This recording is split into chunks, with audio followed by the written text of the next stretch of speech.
अरे उन्हें बताएगा कौन? मैं उनसे कह दूंगा कि तुम्हारे सर में दर्द है, इसलिए तुम आज काम नहीं कर पाओगी।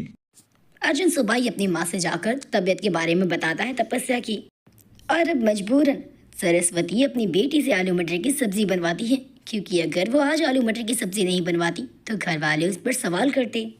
सरस्वती की बेटी रूपा बहुत गुस्से में सबको नाश्ता बनाकर देती है।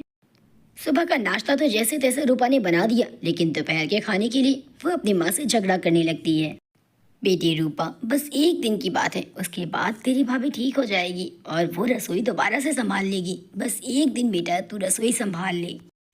माँ के बहुत समझाने पर रूपा ने दोपहर में भी सबके लिए आलू मटर की सब्जी और रोटी बना दी। लेकिन फिर शाम को, माँ क्या है ये सब? आप अपनी बहू को परेशान करना चाहती थी और उल्टा आप अपनी बेटी को ही परेशान कर रही हैं। मैं आपकी बहू की तरह बेवकूफ़ नहीं हूँ, और ना तो मैं आपके हुक्म को मानूंगी। और आप और आपकी आलू मटर गई भाड़ में।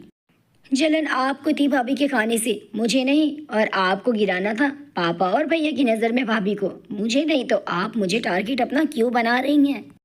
रूपा की सारी बातें बाकी घर वालों ने भी सुन ली। सरस्वती, मैं तुमसे कुछ नहीं कहूंगा, क्योंकि आज तुम्हें तुम्हारे किए की सजा तुम्हारी बेटी ने दे दी है। जिस लहजे में तुम्हारी बेटी ने तुमसे बात की है, उसकी वजह सिर्फ तुम हो।